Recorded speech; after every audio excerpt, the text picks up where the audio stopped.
Hello, class. Observations in sampling space usually follow a certain distribution. In this video, we are going to cover discrete probability distribution. Data for a discrete random variable are usually categorized into different groups. For example, in this table, we have 4 different categories based on the numbers of the classes taken. These categories are mutually exclusive and collectively exhaustive. For each category, there's a possibility of observations in that specific category. For example, for the category of 2, the probability is 0.2, and so on. Note that the sum of all probabilities is equal to 1. Please let us look at the case of throwing 2 coins simultaneously. Let X denote the number of heads. We have 4 potential outcomes in this sample space. That is tail, tail, tail, head, head, tail, and head, head. But only 3 different cases based on the X values. The first case is 2 tails, in which the X value is 0 because there's no head. And we have a probability of 1/4 equal to 0.25. The second case is one of them is tail and the other one is head, resulting in an X value of 1. And the corresponding probability is 2/4 equal to 0.5. The third case is 2 head with a probability of 0.25. The sum of all 3 cases probability is 1. We can then describe the probability distribution in this histogram. Based on the given probability distribution, we can then compute for the expected value of the discrete random variable, which is denoted by mu. We also use X, means expected value of X, to represent the expected value of the random variable X. The expected value is thus expressed in the summation of all xi times pxi. In this sense, the expected value is a concept of weighted average using the probability as the weight. In the previous case of throwing 2 coins, following the probability distribution table, we have the expected value equal to Ex equal to mu equal to 0 times 0.25 plus 1 times 0.5 plus 2 times 0.25 equal to 1. The concept of expected value has been frequently used in our daily life. For example, the average GPA, the average investment profit, the average income, and so on. In Module 2, we have used range and interquartile range to describe variation of data. Here, we introduce another 2 statistics to measure the spread of data.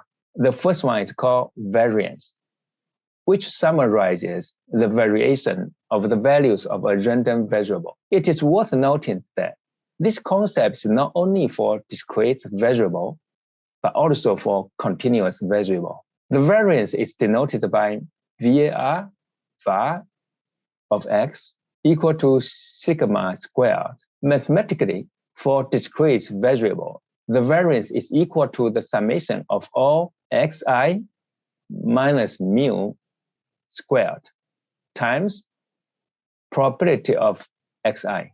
In this sense, the variance is the weighted average of the squared deviations of a random variable from its mean, using the probability as the weight. The second new statistic to measure the spread of data is called standard deviation, which is the positive squared root of the variance. Therefore, as long as we have one of either variance or standard deviation, we can easily get the value of the other one. We demonstrate how to obtain the standard deviation based on the 2 coin case. From the previous slides, we already know that the expected value of X is equal to 1. That is, mu equal to 1. Using the function of standard deviation, we can then find the square root of the deviation of a data value from its mean. For example, the first deviation is given by 0, -1, and the second deviation is given by 1, -1, and the third deviation is given by 2, -1.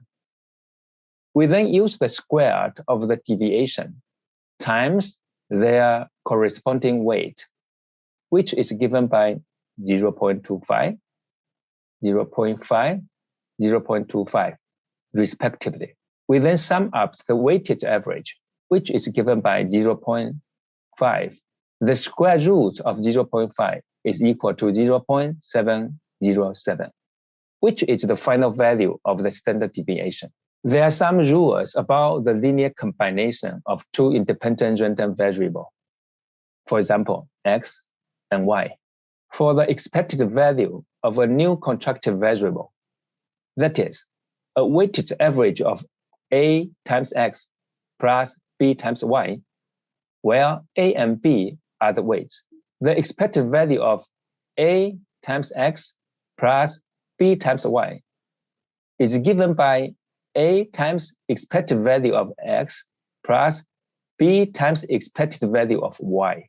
For the variance of the linear combination of a times x plus b times y, we have var of ax plus by denoted by sigma of ax plus by squared equal to a squared times sigma x squared plus b squared sigma y squared.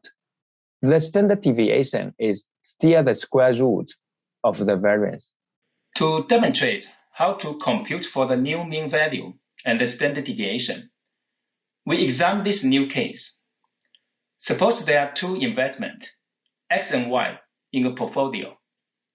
The weight of X and Y in the portfolio are given by 40% and 60%, respectively. We also note that the means of returns of X and Y are 50 and 90, respectively.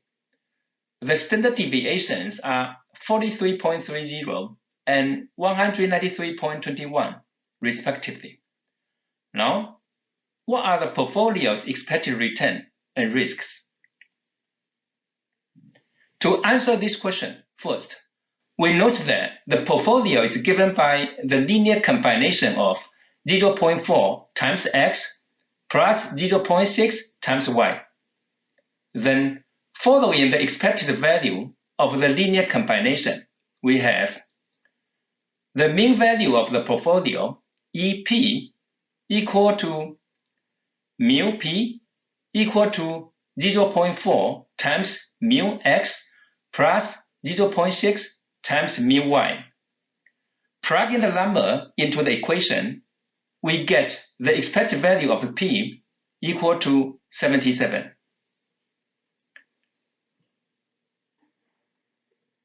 Based on the standard deviation equation, we then have mu p equal to square root of 0.4 square times sigma x square plus 0.6 square times sigma y square. Plugging the value into the equation, we get the standard deviation of p equal to 117.21. In this video, we introduce the discrete distribution function and demonstrate how to compute the expected value, the variance, and the standard deviation. We finally introduce the rule of linear combination of two independent random variables and show how to compute the expected value and standard deviation.